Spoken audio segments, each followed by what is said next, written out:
I'm flat. Oh yeah. How have you been? Been good. Yeah, life been changing, but it's good. Yeah. Hey, everybody. Hello. How are you? Haven't seen you guys for a while. Dr. Oh, Shay! Hey! DJ. Long time. Yeah, that's right. That's right. So, Uh, same. Are you still at the next air? No, I'm now with Miller Welding Automation. Oh, okay. All So right. I've Good left deal. Memphis, but still in welding. Okay. Where is it now? I'm up in City. Carroll Stream, Illinois, near Chicago. Oh, okay. It's cold there now. Yeah, we've had some flurries already. A little bit of accumulation a couple weeks ago. We thought we were going to have Okay. snow on Halloween. Good deal. How about you, Joseph? Yes, still with the Mitsubishi? yes. Yes, it's still here in Washington. Washington. Yeah. Washington State or Washington, D.C.? State. Washington State. Well, that's even colder up there. It's cold. It's cold. Yeah. Hey, Andy. Hey everyone. Just want to let you know I will be back in about 10 minutes. I have another meeting that I'm supposed to attend. Okay. So I'll catch up. Yep, I'll be back. All right. Thank you. Geric. Hey, Dr. Shay, how are you? Good. You still at Smith and Nephew. Nephew. Past 2.5 years or so. You like it there? Yeah, everyone's actually pretty chill, and they treat me pretty well. Been working on like anything from paperwork all the way to 3D printing, so that's always fun. Okay. Nice. That's good. As long as you're not doing the toilet, right? No sanitation engineer, no shenanigans. Sanitation. That's nice. Good to see everybody. We still have some more coming in, right, Ali? Yes, we're waiting on some people to join us. Gonna wait a That's couple good. of minutes.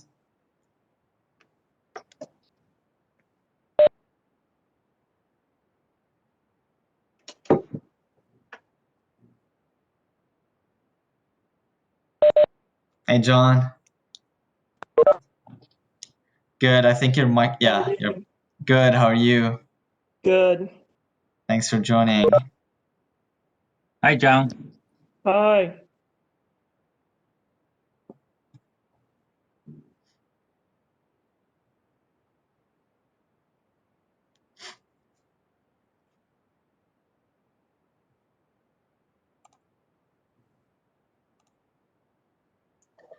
Hey, Cathy.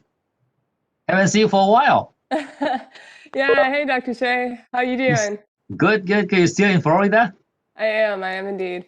Okay. Loving Nice. it. Well, we got Joseph. Joseph is from Washington, and you're Florida, and we have one from south of Chicago. Covering So now the we just need somebody from Connecticut, right? And somebody from California. Yeah. And then we got everywhere in the U.S. there. That's awesome. I love it.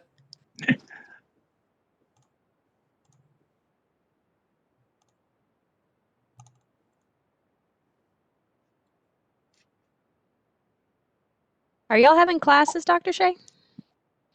Well, class is out, and this week is final exam week. Oh man, Actually, already. final exam started today.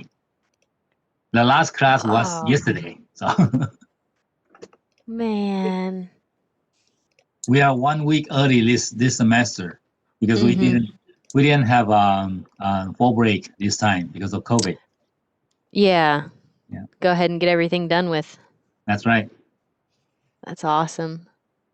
You know, online classes are quite different from in face to face. Most definitely. My kid, she started this year online, and then they went to kind of splitting the class up so it's very small groups coming in at a time. And they're Yeah, going yeah. back to online now, but she's loving it. She's like, man, no other kids interrupt me and they don't distract me while I'm trying to do stuff. And I'm like, oh my gosh. Yeah, summer school in Memphis is doing the same thing. They just alternate. She likes that schedule, but she's really happy to be going back to online only. That's good.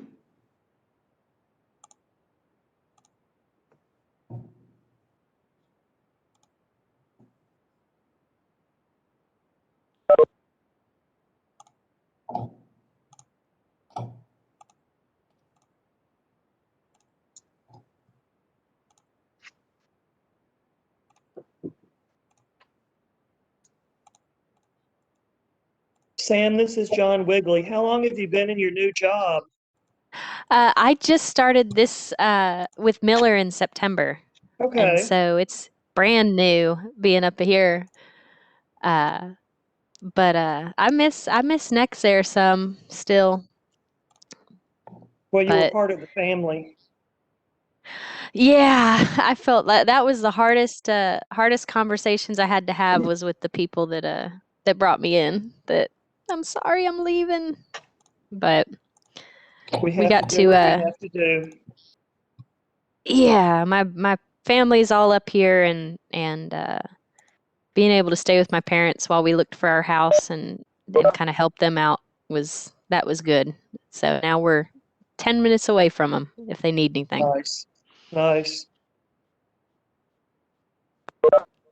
Or if my kid wants to go to her grandparents' house, which is more of what Yeah. happens.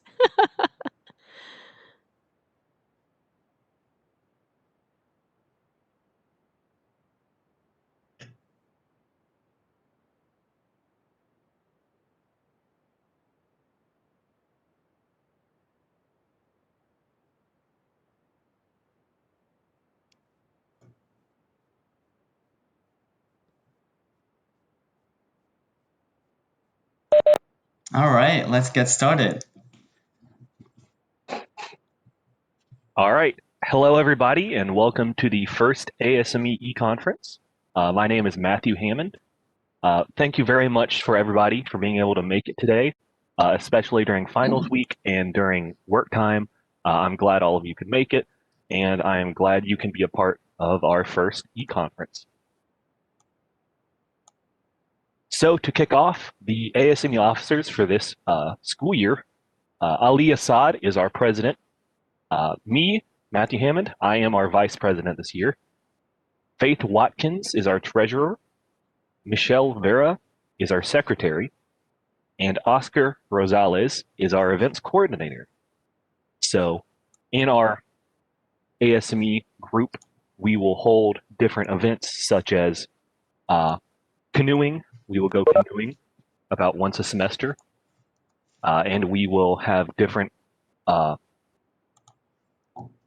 presentations and speakers come in and such like we are today and help build the engineers of tomorrow. And so to have a little opening statement, we will have Ali Asaad. Thank you, Hammond. So good afternoon, everyone, and thank you all for joining us today. As I entered my first semester as a president for ASME at CBU for the year of 2020-2021, I noticed that our organization and especially CBU at large has never been more relevant and important to us, especially the engineering department, as engineering courses directly affected us and they were transitioned to online due to COVID-19. It's been a tough semester for all of us, students, faculty, and staff member. And here I'll take the opportunity to thank everyone who are on the front lines for protecting us for this pandemic, especially students, faculty, and staff members. American Society of Mechanical Engineers, what a great organization to join. We're excited about where ASME is going, and as we move down the pathway, we think that you guys will be too as well. The key component in an event like this is to just engage in impactful activities and programs. And at the end of the day, how we participate and the benefits we receive from that participation will be solely in our hands. We hope that you use this opportunity to embrace positive changes and develop our communication skills and all our engineering skills. So guys, thank you again for joining us today. And as we move this organization at CBU down the path to create a brighter future for engineering students at CBU. So in this conference, we are more than happy to welcome on board CBU graduates who entered CBU to learn and left CBU to serve. And now they are back here again to support our engineering students in their academic and professional career. Thank you all for your participation today, and we hope this conference goes as professional, as effective as possible. Thank you.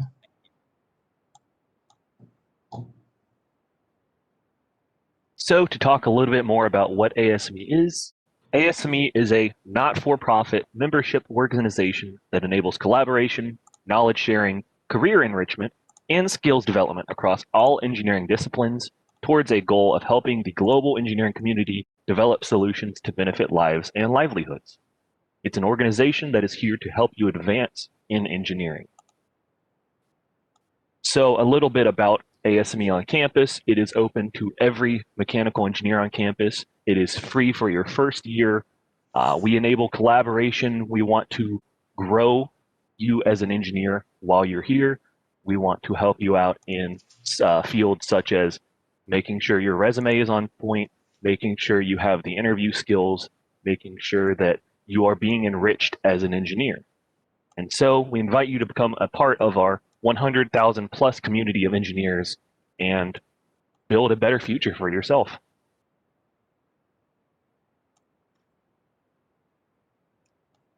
So how to become a member? First step, you go to the official website of ASME organization. You just hit membership and then you click on join now. It's very easy. Also, freshmen can register for free. And then you guys will need to click on add information, fill out all the information needed, and then check out. And that's it. You're a member now. So in this part of the conference, we will introduce each speaker and let them introduce themselves and start by asking them questions related to their academic and professional career to learn more about their engineering experience. And at the end of each conversation, anyone is more than welcome to ask our speakers any question they want. Mr. Walt Fisher, what a great professional engineer to have on board today. Mr. Walt Fisher graduated from CBU in 1974. That's 46 years ago. Mr. Fisher was in the same classroom that we are studying now. So I've met Mr. Fisher through an externship program with Career Services. Shout out to Cathy Lantrip. Today, she's joining us as well for running the externship program in CBU. She was the reason I met Mr. Walt at Valero. Here's a picture for us back in 2018. So Valero, what a great company to work for. Mr. Fisher told me that on that day. I learned a lot from him just by spending a day at the oil refinery at Memphis. We toured the plant and spent the day discussing the type of work engineers do to support the refinery operations. When I first became the president of ASME, I was discussing with Dr. Shiue about the ASME conference, and Mr. Fisher was the first alumni to come into my mind to participate as one of the speakers in this conference. Mr. Fisher, CBU is missing you a lot. How are you today?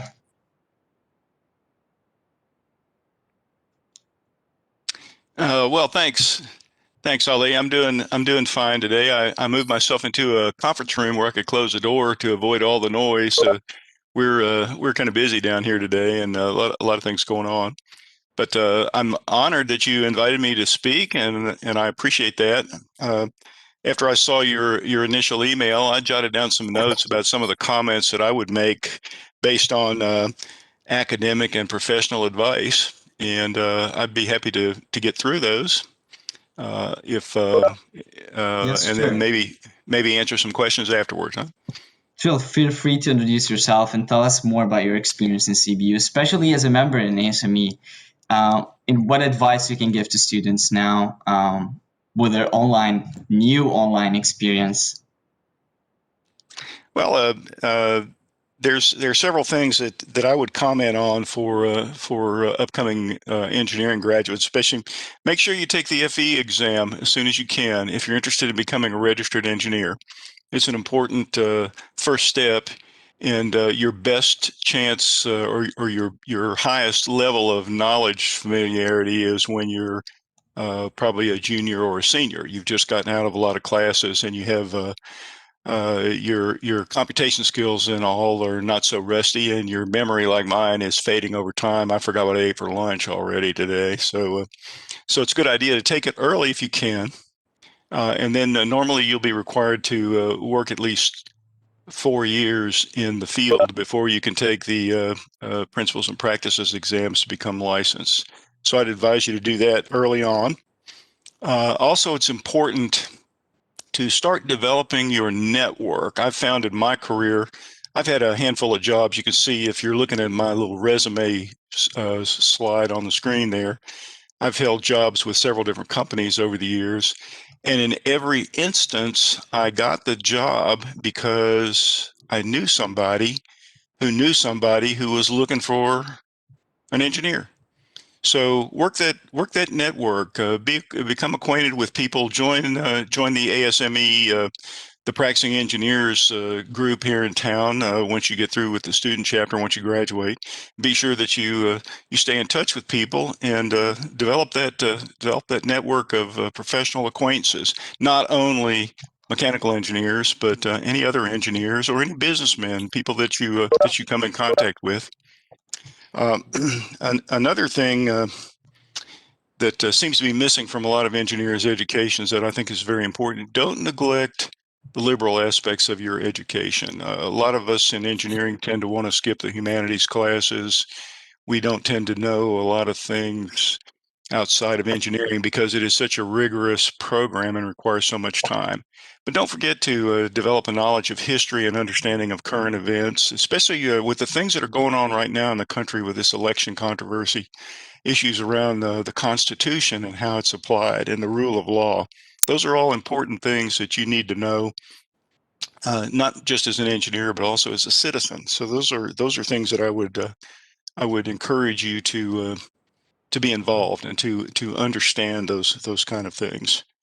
And another thing that's come out of this is there seems to be a distressing lack of civility in the country right now. The people on the left and the right are hurling insults back and forth at each other, some of them getting pretty ugly. And that's not a good place to be in. So you need to learn to be nice to everybody. I think that's very important. Treat people with respect. And as you look towards an engineering career, consider looking very hard at manufacturing opportunities. It's been very satisfying in my career. I work in an oil refinery where the problems are right outside the door. I can walk out into the plant in a few minutes and be face to face with our difficulties. I'm not in a corporate office miles away. I'm right there where I can put my hands on the problems. And manufacturing is like that, no matter what kind of manufacturing it is. I understand Ali is working for or is as an internship with a manufacturing company right now. He told me that earlier, and that's a very good thing. So if you have opportunities to get into manufacturing environments, those are great places to be.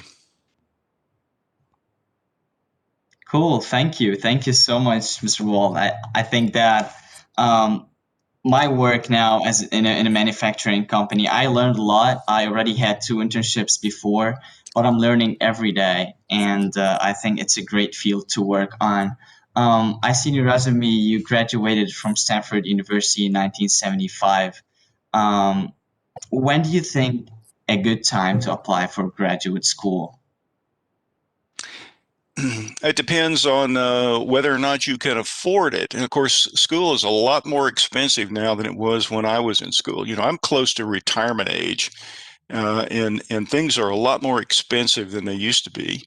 I was lucky. I also had access to some outside funding. If you're really interested in going to graduate school to do research or to pursue a PhD, I think it's wise to go right ahead and go. And of course, my degree is in mechanical. My master's is in mechanical engineering. It's not engineering management. It's not an MBA. It is a technical degree, which is what I was interested in, was the technical aspects. And I prefer working as an engineer. I've been a manager before, but I prefer working on technical problems. If you have that bent, that inclination, I would say looking for a graduate degree right out of undergraduate school is a good idea. But there's also a lot of value in going to work and gaining real world experience. So it depends on what you're thinking. If you're looking for more a management track of some sort, maybe an MBA is a good idea. Like I say, in my case, I had the opportunity, and so I took it. But everybody's situation is different, and of course, nowadays the financial issues are very pressing for a lot of people.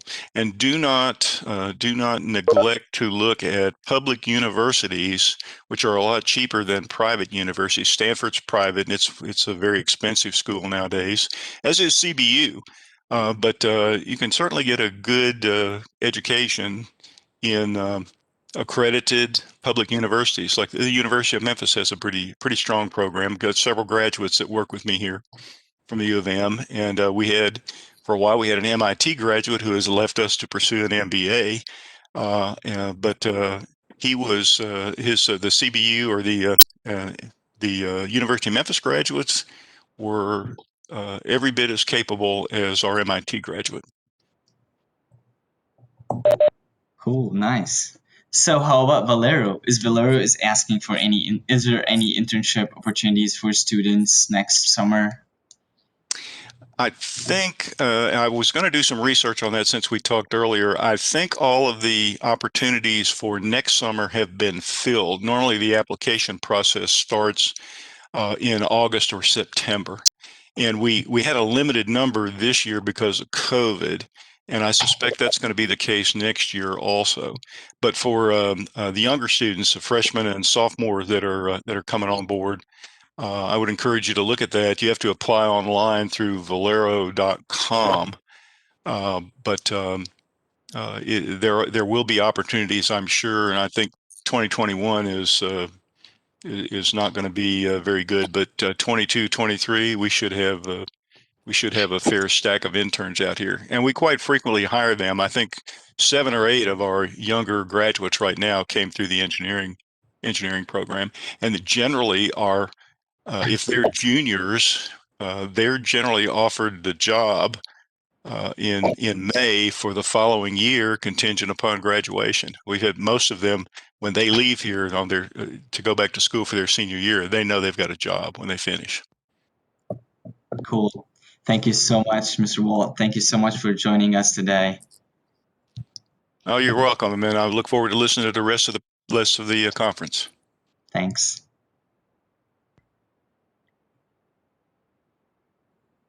So up next, we have Mr. Geric Lynn. Mr. Geric Lynn graduated from Christian Brothers University in 2017. And if you would like to say a few things about what it was like to graduate recently and any advice that you can give to maybe some students who are currently listening that is really relatable because of the current times, we would love to hear it. Hey, so Geric Lynn here. I guess one of the main things I want to say is to keep basically an open mind, whatever you're applying to. And while you're applying to internships, externships, contractor positions, just apply to just about everything you can. Actually, I'd like to make a shout out to Cathy Lantrip because I got a externship position through Steel Warehouse through one of her shadowing opportunities. And through that kind of helped me build up my own confidence and just trying to get my name out there. So like that actually afforded me opportunity to work over at SFI for a little bit and go through their drawing prints and a lot of different sorts of things, and even tour like a actual steel mill. And just having that opportunity to make connections to like VPs and have a mentor, that is going to be a very valuable experience. As for me, I actually went through steel warehouse and then I interned for a place that did paper printing, and then from there I went into manufacturing in Mitsubishi power plants, power transformers, and from there I ended up being in this medical device company. So a lot can change. Definitely keep an open mind and just go wherever you can for any opportunities that are open. So keep an eye out. Do you know of any potential openings for Smith & Nephew in the next coming months or for next summer, either in the form of an internship or possibly a job for upcoming college students who are graduating? I do know there are several quality engineering positions right now. I believe by the time summer comes around, there will still be several. I believe we've been having some reorganization going on, so even I've been taking on more responsibilities. So I definitely recommend reaching out to our HR department, and if you've got some connections here, definitely reach out to them as well. I'm sure I actually got my position through a recommendation, and they found a place for me to be. What would you say a typical day in your job looks like? So my specific position is very paperwork oriented. Validation is basically to stay within the lines of the FDA. One of the particular things that Walton was talking about is like how you look at the language. You got to be very careful about what you're putting into your reports. In effect, it's similar to the lab reports I did back in college, where you do have to be careful about what you're saying, what you're specifying. The whole process is pretty important. FDA can point out any little thing, and so my part of my job is basically to make sure that we're properly documenting our entire process from issuing the material and then all the way to finishing it, packaging it, cleaning it. And sometimes, that's quite a bit of words, so you need a few people to help you check on those typos. And throughout the day, I'm generally taking in a lot of emails for change requests to make sure that we're not going to be leaving ourselves open to any observations or audits that might lead us to have issues. Aside from that, I actually am also working on inspection equipment and a 3D printer. So every so often, I might need to make modeling changes for a little plastic fixture that we use for vision inspection of screws, and basically it needs to be adjustable. It needs to be we shouldn't be damaging our screws from inspecting that, and it needs to meet a certain requirement, which we gauge through a MSA, measurement system analysis, and so there's definitely several things out there throughout the day I gotta keep an eye on. Okay. And for the last question I'll ask, what is one of the parts of your job that you can see changing in the future, along with the times, with upgrades in technology and the advancement of technology, of just civilization? So one of the things that we've been trying to do is the older inspection techniques we use is basically a digital overlay. Well, not even digital. It's just like a printout on Mylar onto like a little shadow, and that right now I'd say is pretty outdated. So that's why we're trying to move on to this newer technology where it's a digital video, very high precision, down to the microns, and being able to push that forward can sometimes be difficult because aside from general politics, you do have some general operations politics going on where someone wants to go a certain direction, someone else doesn't. So you do need to be able to form a lot of those connections, and you got to understand where they're coming from. Like operations is very metrics based, and quality is savings based, and then you got manufacturing who's just trying to get stuff done, man.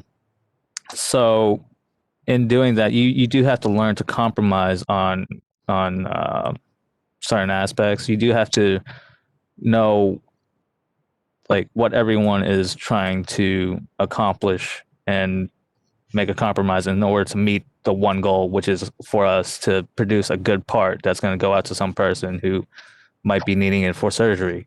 So you definitely have to realize, you know, everyone's trying to work towards one goal. It's not trying to get in anyone's way. We're not trying to do anything bad. We're just trying to get a good part and a good time at the right time. So it's one of those things you do need to work on your people skills too. All right, Mr. Lin, well, thank you very much for taking your time out of your day to speak with us. Yes, sir.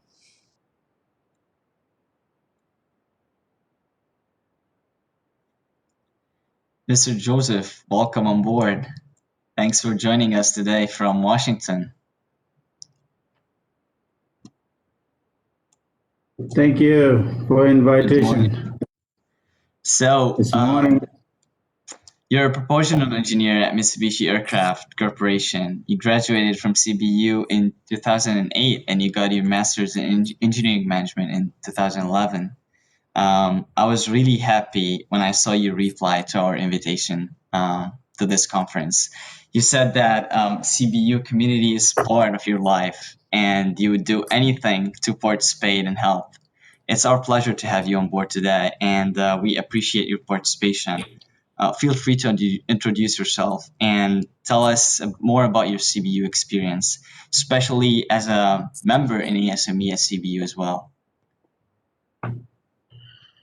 thank you, Ali, and it's great to be back with some of my professors. I think Dr. Shea is still online, and I'm glad to see you, Dr. Shea. It has been a while. Samantha, good to see you. I have one picture of us back when we work at FedEx. My experience at CBU, I lived on campus for 4 years and had a really good relationship with majority of professors and all the engineering department with brothers, and I get a lot of help from the community. So I feel like it's still my community, even though I'm in Washington. That's what I was saying. I'm part of that community. My experience at CBU is small enough that you know everybody. When I was in school, I know all the teachers, whether they were my professors or not. I knew all of them. And it was really good experience. You can stop and ask any one of them any question you have. I had a really good relationship.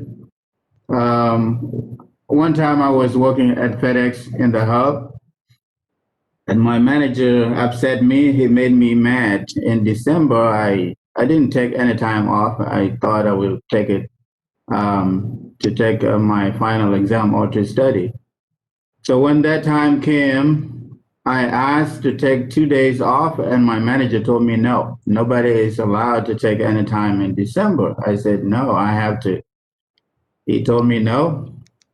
So that night I quit. I told him, I'll see you on Friday. This was on Monday. Came back on campus. The next morning, I went to Dr. Pong and I said, Dr. Pong, find me a job. That's how serious or how my relationship with my professors was. And Dr. Pong said, how can I find a job? I said, you know many people in Memphis, so go find me an internship. Within that week, he found me a really good job with ACH Food Company. I did that internship. It was a really good experience. So what I want to say here is, as a student, I had a good relationship with all the people around campus, and that helped me actually with my career. It helped me also, to interact with people in general. So as a student, you should have that relationship with your professors. My postgraduate plans. My plans was to have my master's degree. Mine is not a mechanical engineering. It's a master's of engineering management from CBU. And the plan after that was to go forward with the management, get a PhD in management. That's what I was aiming. So I enrolled at Welding University online and still working. So I want to keep supporting myself financially and paying my tuition. I didn't complete it yet. Had some personal issues. I got married in 2015, brought my wife from Africa to here. Our first child did not make it. And we had a little bit of a rough time. So moved out of Memphis, Tennessee to Washington to work on Mitsubishi aircraft. Now, your question is, how did you end up in your current position?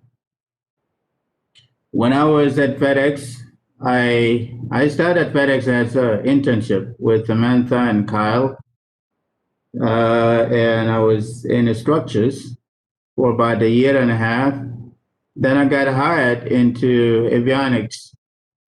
So I did avionics communication for 2 years. While I was in internship, I had many projects for different groups. So when I get into avionics, I still own some of those programs.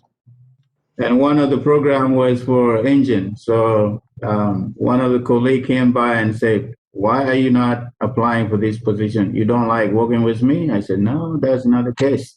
I didn't see it. So I ended up getting that position. That's how I get into propulsion. So I did propulsion for almost 5 years at FedEx. And then I got contacted by a recruiter on LinkedIn. I did not apply. The lady approached me and said, your profile fit the job. So I have a job for you in Washington. I wasn't really ready to move. So I told her, no, I'm not really looking for a job and I'm not really looking to move. But she kept calling me back 3 times. So I said, well, it will not hurt to do interviews. So go ahead and schedule the interview with the manager. I had my first interview and the manager, I guess he liked me. So he said, I would like to fly you to Washington to see the site and decide if you want to join us or not. So I came to Washington. It's a small town. It's called Moses Lake. It was 21,000 population of town. So very small compared to Memphis. I came and the snow was so bad. The day I came, it was so bad. So I wasn't sure if I will come or not. He gave me an offer letter a week after I sat on it for a month. I wasn't really sure to get here, but I made my mind, talked to my wife, and we came to here. This is a really fun program. Mitsubishi is well known for cars, but they are making airplanes. So they made the first 4 are now here in Moses Lake, and they have another 3 ready in Nagoya, Japan. So we do certification, aircraft certification, and you're in the airplane and sometimes troubleshoot, reviewing the data. So we have a lot of fun here. It's not like working for airline. It's not like working for different companies that are manufacturers. It's different from Boeing. Because at Boeing, if you're a designer, you're not supposed to be close to the aircraft. But here we just, we are around the aircraft. You go to the aircraft whenever you want to.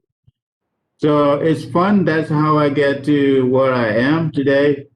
I will say I'll give thanks and credit to Dr. Welch. I get interview after I graduate. I was interviewed at FedEx for engineering position, but I didn't get that position.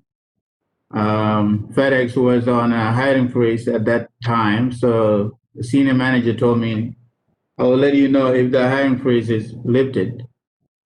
But that did not happen within the time. So within 3 weeks, Dr. Welsh called me and said, I know you interview with FedEx, but for now, since you don't have that job yet, they are looking for internship and I was thinking about you.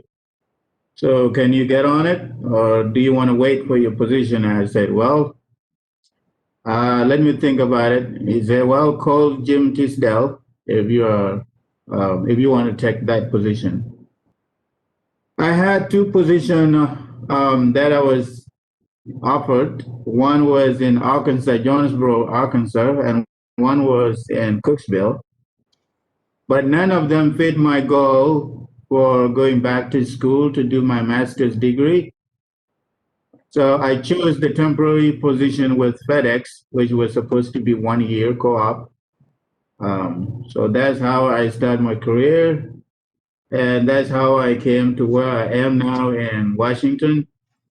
Not to be a surprise to you guys later on if you have not seen the news about Mitsubishi program. The program is coming, it's not coming to an end, but it's going to be on a pause sometime beginning of next year. We're probably going to be laid off. They're shutting down the facilities in the US and in Canada. Due to COVID-19, it has been affected. So instead of keep going on, this program was funded by the profit from Mitsubishi Heavy Industry. So that profit is being eaten up by the coronavirus. So they don't have the money. So when you see that in the news, you may wonder what happened. That's what happened, and that's what will happen. But regardless of whether this program ends or not, I really like propulsion engineer. And the question that you guys asked me about what kind of advice will I give students, juniors and seniors? I missed the first people who spoke. I think first person or the second. The part that I will say, whether it was said or not, is your personalities count a lot. Your personalities is the most important. It should be number 3. If your GPA is number 1, your work experience should be number 2. If they're not, if you cannot swap them, it's important for companies to ask you, even though you have a good GPA, they will ask you about your experience. Have you had internship? Have you had co-op? And then the references, what the references will say from those jobs. So personalities is what count a lot. What do you know come next to it? But your personalities, you can learn from other people what you don't know. As a student, you don't know much. You know how to read the book and do your homework. But as far as what is outside there within the companies, it's totally different. So that's why your resume need to have at least some work experience. So get out there, do an internship, whether it's paid or not, as long as it is in your career. Many people look at that because once you have the experience, who you know will count also. It's not what you know, but who you know. So having a good experience and a good connections with started with your professors, relationship with your professors, that count throughout your career. Been working on this program for 3.5 years, and this program have a lot of international people. When I came, it was 70% Japanese, and probably the remaining 30% was 50-50 of Europeans and Americans. So there were a lot of international and personalities play a role, because you're working with Japanese, it's like they will say yes, yes, but if you don't know what is that yes, yes, you will not get what need to be done. So with your personalities, you can approach and develop a relationship with someone to ask the culture. So culture is very important at work. At the same time, let me say that. So culture, people come from different background. I came from Africa. I'm from South Sudan. When I came to US, Sudan was still one. It split while I was in Memphis. So those are the important things that I will say. And how important is it to join the organizations such as ASME? Well, that's a really important organization. It builds your connection. It teaches you some interactions. I will add another organization, Toastmasters. As a student, there are a lot of chapters for Toastmasters in Memphis. You need to join that too, because it teaches you like how to talk in public. It teaches you how to manage meetings. So Ali, you're lucky enough to be the leader, so you know how to set up meetings and conduct them.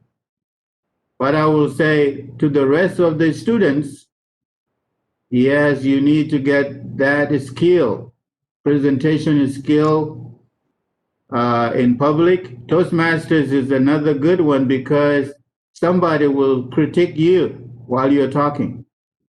And they will tell you, this is what you missed, this is how many arms you did and how, and like. So grammatical and structure of the presentation.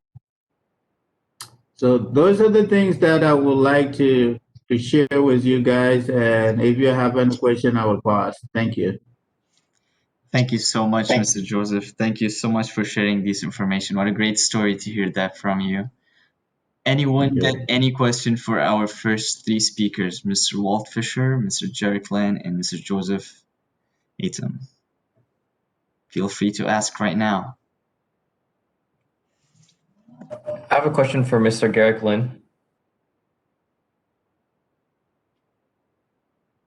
So I'm a student, I'm a senior right now, who's very interested in getting into Smith Nephew, and I already have a lot of contacts in there. I don't know what kind of advice you can give to someone who's looking into getting into the medical device industry as a graduating engineer. Well, I'll be very honest. The first couple times I interviewed, I did not do so well. So actually, the first time I was a very nervous student, and I didn't really have much confidence. So one of the things is you do want to show that you know what you're talking about. And I would argue that you also need to ask the interviewers questions about their daily lives and their job as well. But I don't really know how the interview process is going right now. I think that they've been getting people to submit video interviews as well. But for the most part, I would say do your research on what it is you want to do there. If you're wanting to go into manufacturing, you would probably want to look into Lean and Six Sigma and anything else that may relate to what you're trying to do. For quality, Six Sigma is extremely big, and overall, just whatever's on your resume, be able to answer anything they ask about those.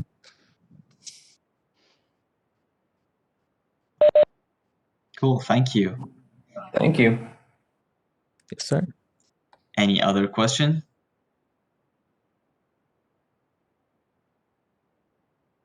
All right, let's introduce our next speaker. Our next guest speaker this afternoon is Miss Samantha Noland. Samantha, if you'd like to say what you've done so far in your education and your work experience, we'd love to hear it. So I used to work for a company in Memphis called Nexair. That's a welding gas supply company. I was their applications engineer, product specialist, training person, and sales engineer.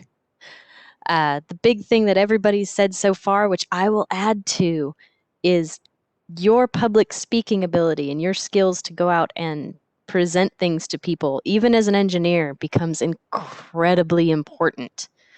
The more we have to interact with people. I mean, the one of the questions earlier was about how technology is impacting the engineering field. We're no longer stuck in a back cubicle, never speaking to anybody.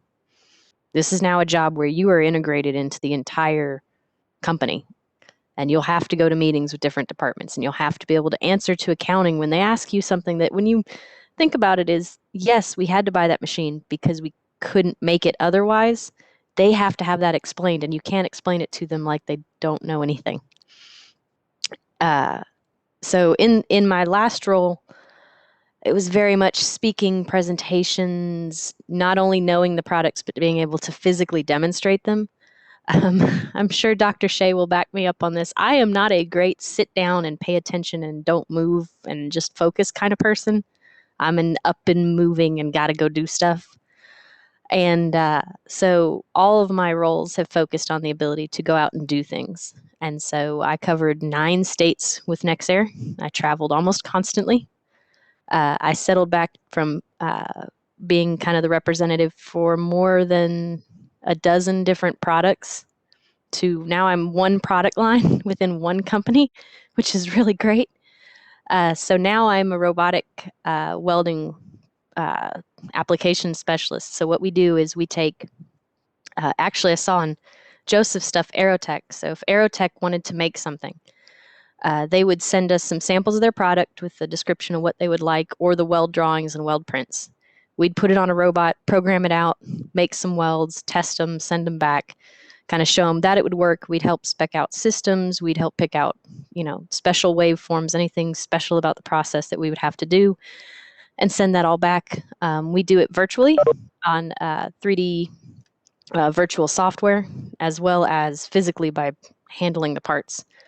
And it's a lot of fun. We get something different every day. So right now we've got 6 projects back there, ranging from aftermarket truck bumpers for off-road to small little widgets for electric trains.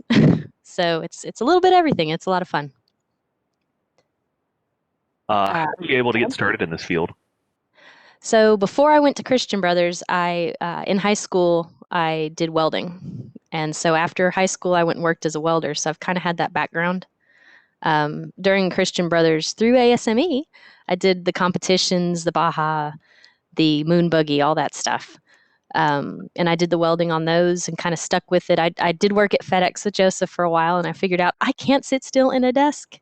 And so it is not the job for me. And so I went back to what I knew, which is manufacturing and welding, and back to the knowing the right people in the right place at the right time. I made a joke when working in the admissions office. We would give tours, and I made a joke in front of the board of trustees one day that I'm getting ready to graduate and I need a job. So, if anybody needs an engineer or heck a welder, I'll take anything.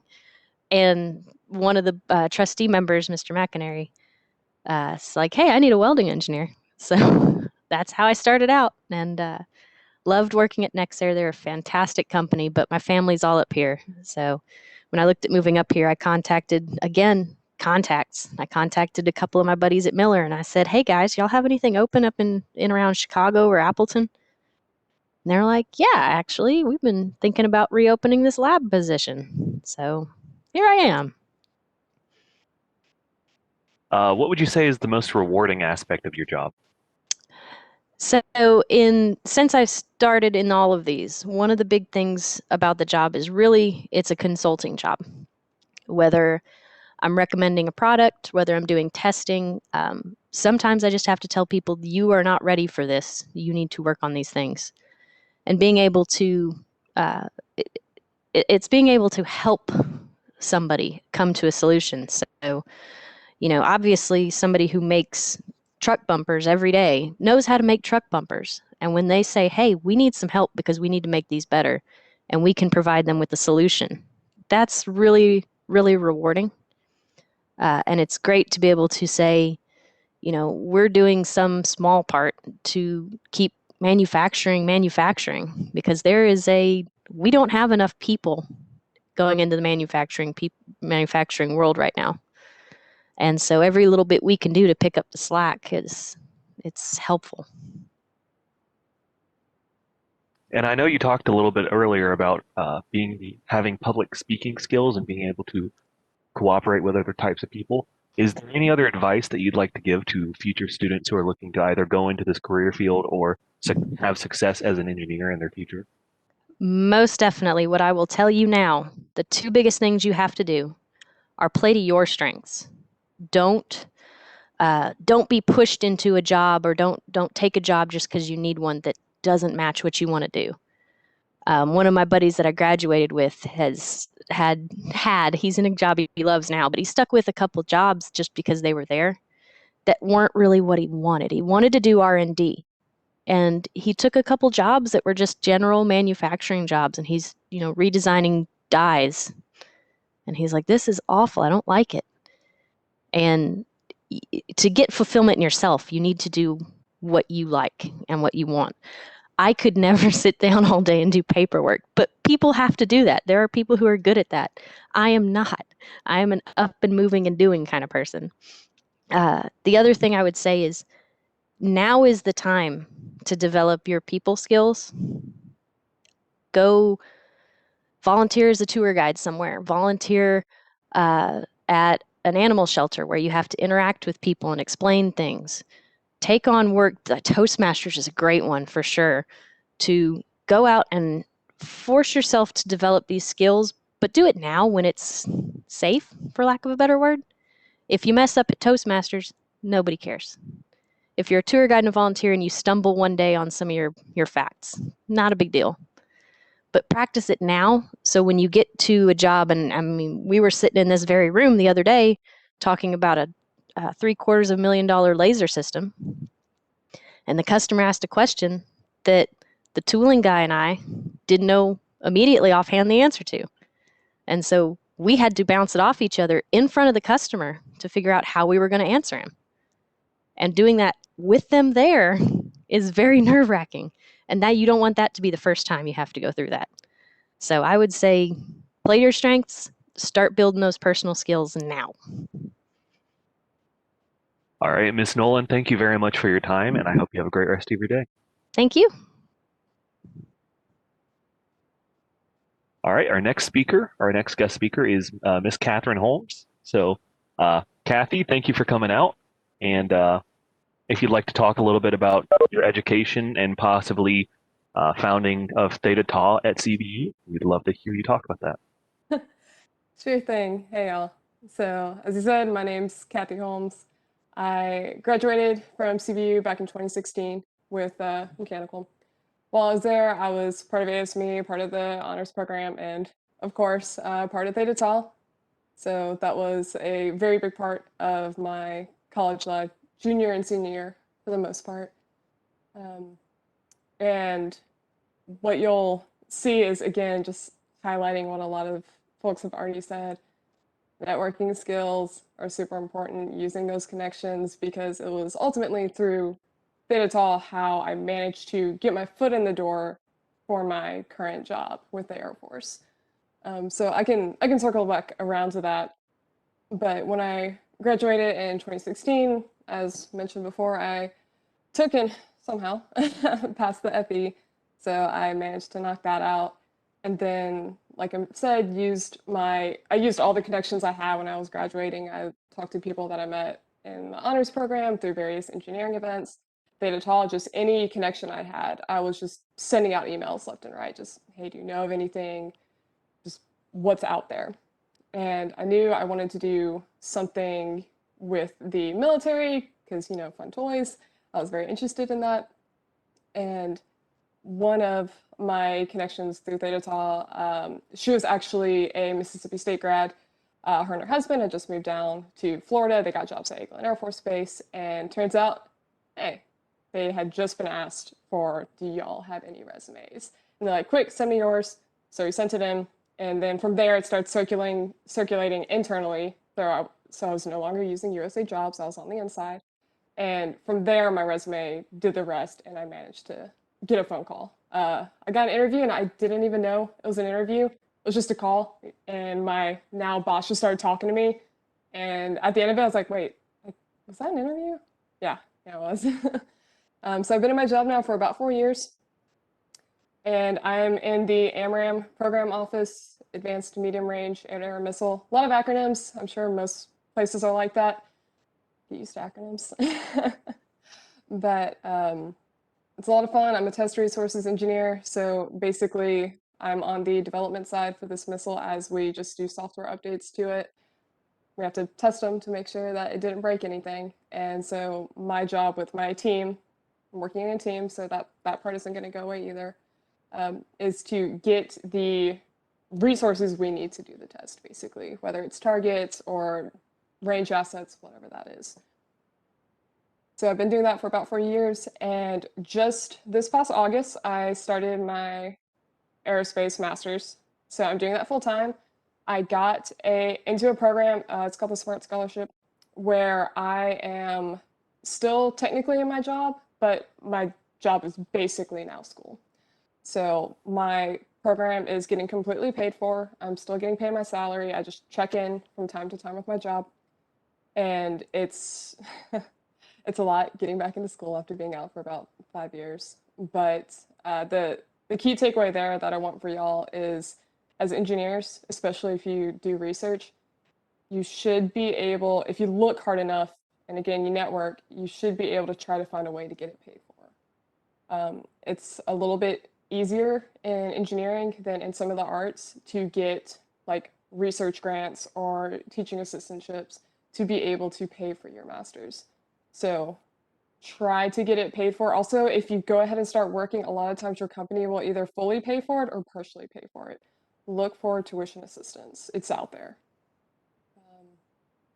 Couple pieces of, I guess, the big takeaways that I've had. Give yourself time. When you start your job, getting into the workforce is very different from school. Personally, I'm not using a ton of what I learned in undergrad, but I'm using that engineering mindset and that thought process of how to learn all over again.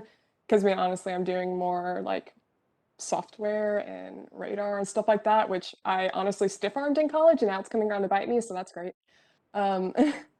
But give yourself time, because it takes a while to adjust, and don't panic if you get into the middle of something, you're like, I have no idea what's going on. Because as you keep going, just keep asking questions, but before you know it, you're going to keep asking questions, but you'll start to have answers when other people come in and ask you questions. It's really weird when there's someone who's new in and it's like not you anymore, and they're asking you questions and you have answers for them, you're like, oh, whoa. And also just, I gotta foot stomp it, your written and oral communication skills. I hate it for y'all, but you gotta get good at it, because if you can be an engineer who can speak eloquently with other people, if you can break things down to a way that they understand it, you immediately stand out. You become way more marketable. So try your best and do as much as you can now. So a lot of these organizations like ASME, Theta Tau, where they got that mix of, they already understand the engineering side of things, but you can also work on soft skills. If you do it now, it'll save you a lot of trouble. Any specific questions? I could go in all sorts of directions. What obligations does your work put on you outside of your actual job, and what are some lifestyle considerations for going into a career field such as this?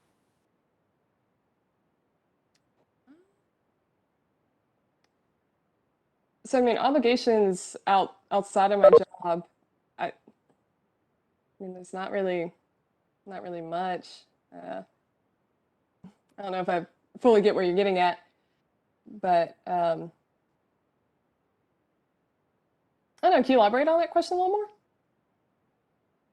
So for a job like yours, you obviously had to move down to Florida, and it's different to work for the government than it is to work for like a private company. So what are some of the uh, lifestyle considerations that had to take a part in that, such as the preparations to move down to Florida and to get into a job such as this? So in terms of moving, so I'm civil service, so the Air Force signs my paycheck, but I'm not active duty or anything like that. So they can suggest that I, take a job somewhere else at another base or something like that, but they can't tell me to move. So like that, you can kind of look at it like a big company that has other plants elsewhere. It's like, hey, this might be a good fit for you, but I mean, it's your call if you want to move or not. So you can kind of view it the same way. When I decided to move down to Florida, it was a lifestyle thing. Personally, I love warm weather. I hate cold. I would not want to move somewhere to the north because I know I'd be very grumpy and miserable when it's cold out. I know that about myself. So I was moving somewhere south. I knew it was going to be warm. I am on the beach, so that's a bit of a perk. But I also knew the base that I was going to had the type of jobs that I wanted, and it was more than just the job I'm in right now. There's still plenty of opportunity for growth. They encourage that. They encourage you to go work on other programs. So I knew that this could be a long-term gig for me if I choose to do it. But also, if I wanted to leave, with so many other bases and opportunities around, I would have plenty of options. So that was comforting. I was also, since I was moving away, I'm moving away from Memphis, but I'm still within a day's drive of home. So that was really nice.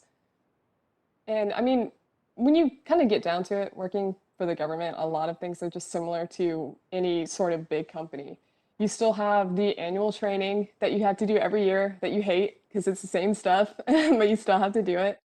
Um, and as any person working for a company, whether you like it or not, you become a representation of that company. So, I mean, you can look at it a little bit bigger, I guess, because I'm representing the Air Force, so sometimes, like, politically, I had to be a little bit more careful, like, hey, I'm talking my views and not the views of the Air Force, but you could also say that for any other company, too. So yeah, just kind of consider it like a bigger company, but you are working on more government-related projects. So it's sometimes a little bit more higher visibility, but And to go back a little bit and talk about Theta Tau, what were yeah. some of the challenges that were presented to you when you were thinking about starting this fraternity on campus and how it's grown to over 50 members in the past 2 years? I'm super proud about that. But the biggest thing was figuring out, is this a need for campus? Because obviously it was interesting to me, but is it interesting to other people? Is this going to be something that, you get a lot of momentum and you're really excited about it at first, and then as soon as like a year or two passes and the people who were all excited about it have moved on, is it just going to fall apart? So during those initial year or two, when we're starting to form this group, we're looking at how many people are coming in and what the general attitude was, and it was like, no, this is positive. People are excited about this. When like freshmen are coming in, they're asking about it. So it became clear that it was a hole in our social activities on campus that Theta Tau was filling. It was something a little more directed towards engineers that was also social. So that was the big question. And then, of course, with any new group, you had to find your identity, because you have a general idea that the, Theta Tau at large, the fraternity as a whole has. And so you had to fit within that. But then every school is going to be different. So as we first got started, we were talking to other chapters. So Mississippi State has one, they're nearby. Vanderbilt has one, they're nearby. And they had their own traditions, but we had to, see what those were, see how they did things, but then make it our own. So it took a little while to kind of find our identity. So I think that was difficult, but it just naturally happens as long as you have your foundation pretty solid, so you're not going to fall apart. And it's scary, but it's exciting at the same time. So as long as you don't lose that knowledge of, hey, this is exciting because we're doing something that other people will never be able to do, it stays fun. Do you have any more advice for people here who have not heard of Theta Tau or would like to go into a government job or would like to be a better engineer in general? I know you've mentioned a few things, but if there's anything else that you haven't mentioned, we'd Sure. love to hear. If anybody's in the honors program, you'll already probably have heard this, but just say yes, within reason. Take opportunities, even if you feel like they're outside of your comfort zone, because you never know where they'll take you. Do your research. Don't always just like jump in without thinking about it, but try to say yes more than you say no, because it opens up a lot of doors. That helped me out a lot. That was part of starting Theta Tau, which then took me down this whole road. All right. Well, I will take the time now to plug Theta Tau for those who have not who do not know of Theta Tau on campus. I am currently the vice president of Theta Tau. So if you have any questions about it, feel free to email me. I will send out my email for those who are interested. But definitely look into it. And Cathy, thank you very much for being a part of with us. Absolutely. And my email's up there. Feel free to email me if y'all have questions in general, but especially with government type stuff. It gets a little confusing if you're trying to apply. USA Jobs isn't that friendly, so feel free to reach out.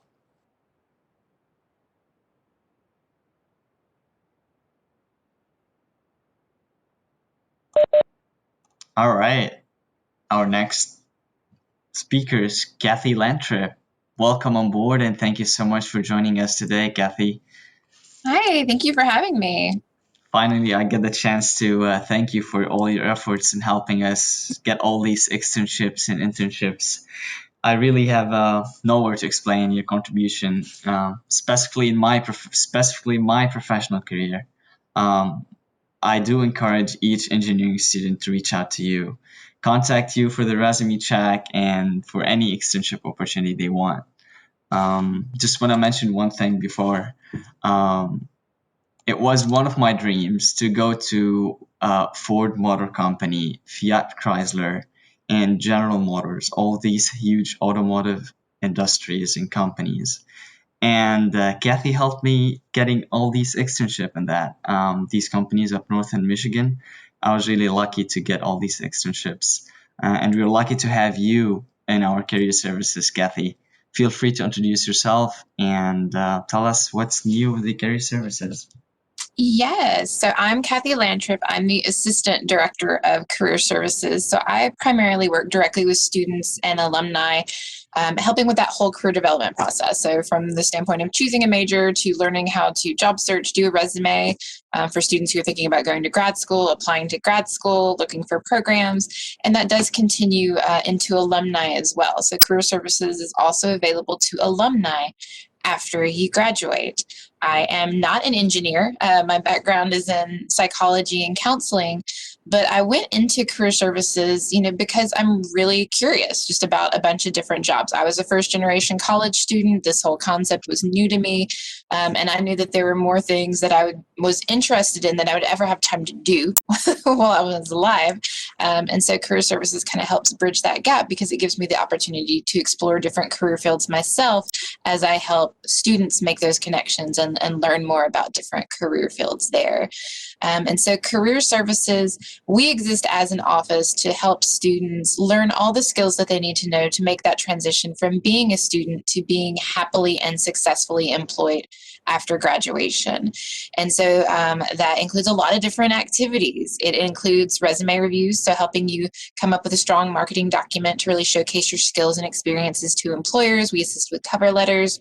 As I mentioned, if anybody is thinking about going on and getting a master's degree or a doctorate, we can help with that process as well. So helping you look for and review programs that might be of interest to you, those application essays that you have to write to apply to grad opportunities or research opportunities. If you're interested in summer research, you generally have to submit essays along with that. So we can provide services related to that. We assist with developing interview skills. So I know a lot of people on here have mentioned kind of the importance of becoming more comfortable speaking. And so interview is a particular skill set. And it's one of those things I've never met anyone, regardless of how experienced they are, who says that they actually enjoy interviewing. So I think it's one of those things that you probably always be a little bit scared of. You're never really going to be super excited about and love it, but it's a skill like any other. And so the more practice you have, the better you get at it. And so we do offer once a semester formal mock interview day where we bring in hiring managers. So these are people who make real hiring decisions. They ask you questions that they ask their typical entry-level talent, and then they give you feedback and recommendations about how you do. And so we had that this fall. We'll be scheduling that day again in the spring. You can also set up a one-on-one with me or with Amy Ware, my director, at any point to do a mock interview with us. And so we'll ask about your career goals. We'll research what are some common questions that you might experience related to that field, and then we'll run you through that interview scenario and give you feedback about how you did as well. If you're feeling really, really brave, we will video record you and play that back for you. So it is an immensely painful experience to watch yourself answering interview questions on video, but you do get a lot of good information from that. There were externships, I believe, mentioned a few different times during the course of the panel. So our office manages the externship and the internship program as well. Externships, it's a big fancy word for shadow, basically. So it's connecting with employers to let students become more directly familiar with a career field. And so COVID has changed that a little bit this year, as it has with everything else. Traditionally, students would physically go on site and shadow for at least one work day and get that direct immersive experience during their winter break. But for this year, most of our employers aren't able to let students come physically. Many of them are still working remotely, so they're not even at their work site. So it's been changed primarily to an informational interview process, which an informational interview is where you speak with someone in the field that you're interested in, and you just pick their brain about what is it like? What are the pros and cons? What did they do as a student? How did they get there? So you're still establishing a relationship. And I cannot overstate the importance of networking and just talking to people. So when you're getting ready to conduct your job search, don't just rely on applying to postings that you see online. That's actually a very, very small percentage of the total job market. Most jobs are not gotten through applying to job openings. They're gotten by having a network that you can tap into. So, people who you can utilize as a resource to help connect you to others, keep you informed of opportunities that come up. So externships are a great way to start building that network while you're exploring potential career fields. LinkedIn is also a great resource, LinkedIn was how I found contacts for Ali in Detroit. So when he asked to shadow at automotive manufacturers in Detroit, well, I've never been to Detroit. I don't know a single person in Detroit. So I hopped on LinkedIn and just started looking for who are our CBU grads who are working in the Detroit area and just reached out to them there. So being willing to speak with people, kind of going out on a limb and introducing yourself, and also expect to either not get a response or to be told no, right? You have to be prepared to fail and get back up and keep trying over and over again. So with networking, if you don't have an introduction already in place, if you don't have a mutual contact, you are essentially cold calling someone. You're reaching out to them out of the blue. They don't know you. They have no context for you. And so you have to be prepared to get a low response rate in that regard. When I reach out to alumni in other cities who have no previous knowledge of me, maybe 10% of them respond. But those 10% are usually willing to give me what I've asked for, right? So you just have to be willing to keep trying and keep are having our externship program during this winter break. The vast majority of those positions have been taken. I think we still have a few related to packaging engineering. So if you're interested in interviewing a packaging engineer, shoot me an email. It's on the slide. Let me know as soon as possible, and I can schedule that for you. Our office also coordinates the academic internship program. And so this is where you do an internship and you get academic credit for doing it. So you get 3 hours of coursework that can count towards your graduation requirements. Now, with engineers, we don't have as many engineers take advantage of that as we do other majors. One, because it's not required for your degree. You don't have to have an internship class as some of our other majors do. And also, if you're doing the internship for academic credit, it's a 200-hour per semester requirement that you have to get done. So that can sometimes be a little bit difficult for some students. That is an option that is available, though. And of course, we encourage you to do internships early and often if you're able. So try to do more than one internship before you graduate to let you explore your options, figure out if something is what you thought it would be, if it's what you would actually enjoy, and to get that diversity of experience. So when you do graduate and you start applying to jobs, you know what it is that you want to do because you've been able to experience that so far. We do also have Handshake. So all of you current students should have a Handshake account that already exists. It's a single sign-on with your CBU credentials. So your CBU email, the same password that you use to get into your CBU email will get you into your Handshake account. That is our one-stop shop for job posting. So every job that we receive is posted through there. It's actually a much more robust platform than Simplicity that we were using previously. So Handshake makes it really easy for employers to post their jobs across multiple schools. So with Handshake, we have opportunities available across the country. There's thousands of job postings in there at any given time all across the US. You can also use Handshake to network. It has a networking component to it. You can look up people related to your areas of interest in different parts of the country or going to other universities that you might be considering for an advanced degree. Lots of different things that you can do with that. So that's kind of an overview of many of the services that we provide.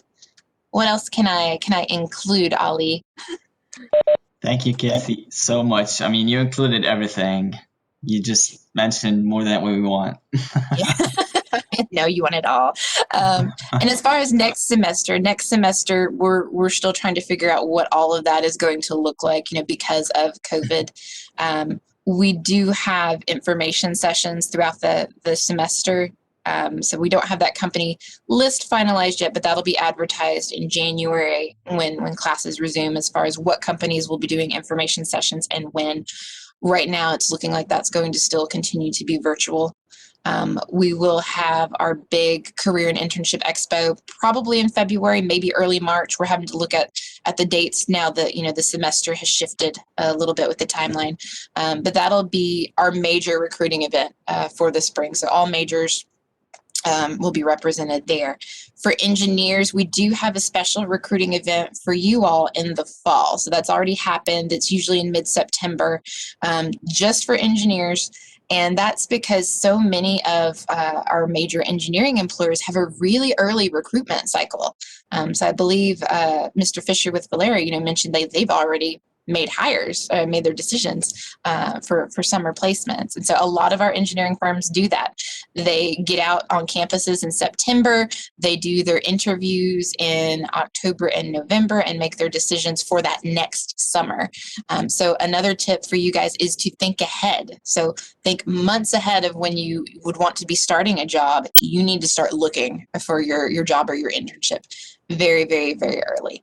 But we will be having different companies speak to us in the spring, and then we'll have different workshops on career development related topics as well. And they'll be announced all over in the connection, in our career services newsletter. There'll be flyers on campus if you're physically on campus in different buildings. So we try to get the word out about what we're doing.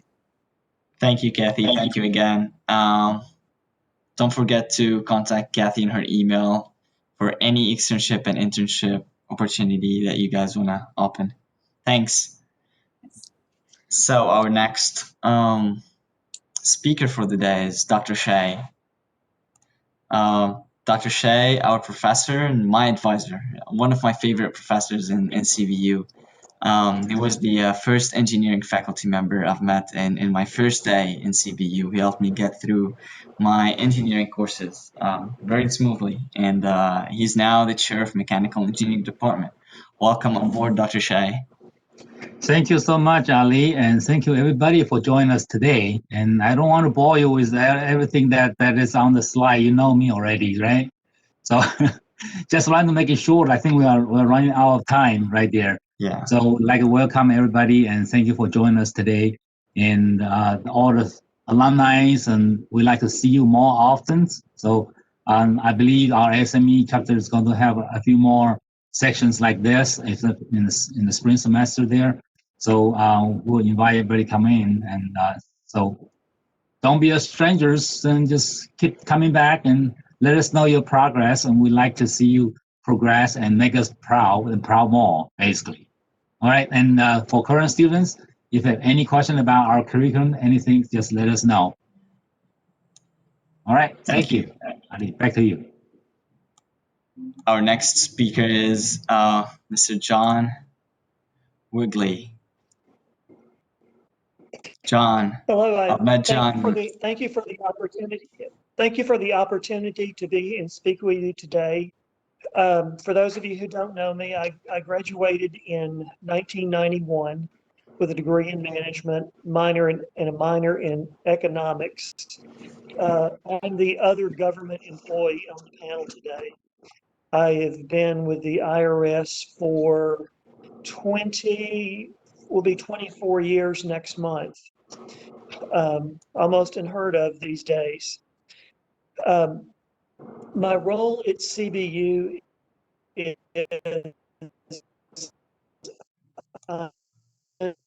and in my third year as member of your board of trustees. I look forward to any opportunity like this. Yep, John is participating.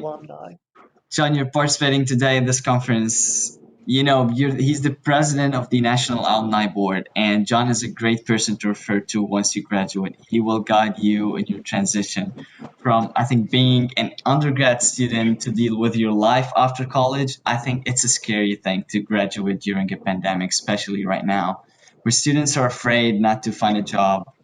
I'm really happy to introduce John to you guys. He is the reference for you to get in contact with. He will get you in contact with alumni. He will try to help you throughout your after college life. And he might help you in your tax return stuff as well. Yes, I've helped many students with their tax returns. John, I know that you, as a member in the CBU Board of Trustees, you were part from the shutdown decision for CBU when COVID hits in March. What is the plan for student having some lot of struggles, they are overwhelmed, they have some mental issues at CBU? And I'm asking you because I know you've had a very long meeting last week in CBU about that. What can you tell us about that? Yes, the Board of Trustees met earlier this week for our quarterly meeting and had a rather lengthy presentation from the Vice President of Student Development. The university has hired a second counselor for students who are experiencing anxiety and difficulty with the remote environment and COVID. The primary counselor is also working 60 hours a week. So we've gone, since the pandemic started, we've gone from about 40 hours a week of a counselor on staff to having 90 hours of counseling slots available. When the new counselor started, his slots for the semester filled in the first week he was on board. So that there is a great need. We actually need more resources for students, and if you have any ideas, I would love to hear them. Well, thank you, John. Thank you, John, for all your work and all your support to our students, especially graduates. I know I have a very good personal experience with you, and I'm thankful that I know you. Thank you again for joining us today. And there is no tuition increase next year.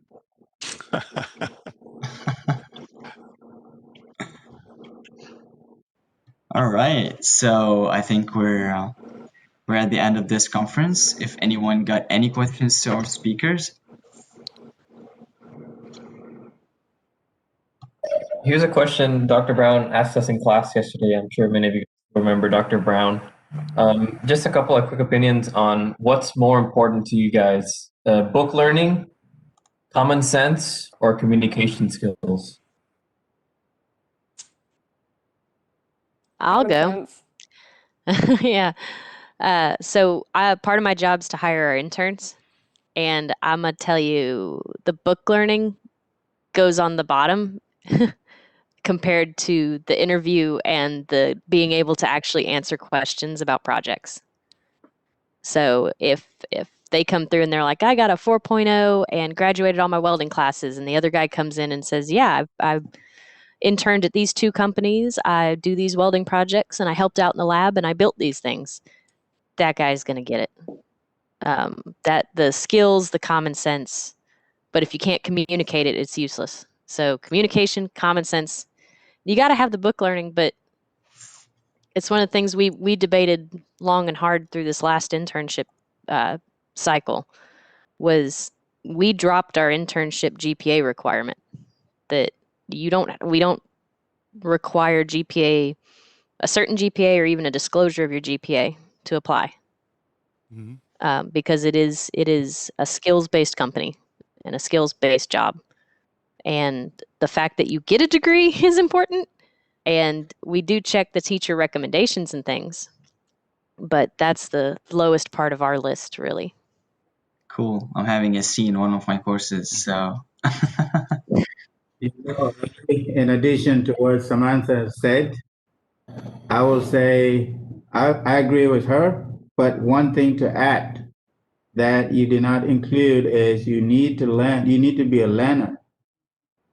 When you join the company, you need to learn the system. It's not from the book, it's not from the skill. And that's how you start to know the company. So learn what they're using as part of the company. Cool. I think that's the secret behind the consistent calls that Dr. Shea always asks us at the end of each session. Apply for internship. Just work. It's a good thing to do. Every time I walk out of my session with Dr. Shea, I'll be like going to career services for some reason. Yeah, y'all are correct about that. Every culture is different, and every company has different ways of doing things. But the main thing that engineering students or engineers bring to the table is problem-solving skills. Book learning is an important part of that. What you're taught in school is a methodology for solving problems. You remember in all your classes, there's problem one has 10 pieces of information, and it asks you for an answer that requires 3 of those. And that's all. And then you get down to problem 10, and it says, given the information in problem 1, what is this answer? So what you learn there is how to evaluate information, how to understand what's relevant, what is not relevant, and reach some kind of conclusion. The knowledge applies to every. Life is nothing but a sequence of work problems. And so the booklet part of it is that methodology training. That's what's the most important. Every industry is different. I didn't know anything about pumps or compressors from college, but I did learn thermodynamics and gas dynamics and a lot of other material science, strength of materials, all kinds of other applications that were directly relevant to making those machines work. And when I got out of school and looked at my first compressor, my first pump, I had to think about it a while, but all of the fundamental physical principles involved were there, and I could apply that in the methodology I learned to solve the problems. And again, several people mentioned communication skills. Extremely important. Extremely important. You need to write clearly, concisely, tell people information, both written and spoken. And presentation skills in front of a group are very, very important. Thank you all. Thank you all for your answers. At the end of this conference, I wanna thank you all, ASME officers, CBU graduates, Dr. Shea, Mr. John, Cathy. Thank you all for your support. This conference will help us to plan what we need to do next, both here in CBU and in the workplace. As I said at the opening statement, I said that I hope we would learn new ideas from each other, which we could be part of that progress and development that the world is facing now. I know that there have been many interesting and useful information shared today, and I believe that many good experiences have been shared and good lessons learned. Many students have commented that a lot of good work has been done to make this conference beneficial, and the informational session will demonstrate for sure a good experience. To everyone participated in today's conference, do not forget to connect with each other on LinkedIn. And at the end, we've all had a long and tough year, and I'm sure that you're all looking forward to getting back to your respective homes to celebrate Thanksgiving. So I thank you once again for your participation and wish you all a safe journey home and a safe and happy Thanksgiving. Good luck to all the students on their final tests. And this conference was recorded, so students who are now doing their final tests can look back at it and can learn something. Thank you all. Thank you very much for setting this up, Ollie. Thank you, Sam. Ollie. Thank you. Thank you. Yes, all. thanks very much. Bye. See you Everyone guys have a later. great day. Bye. See you See all. ya. Bye, Joseph. Bye, Dr. Shea. Bye bye. Thank you, guys. Stay warm. Trying. Bye, everybody. Bye, Samantha.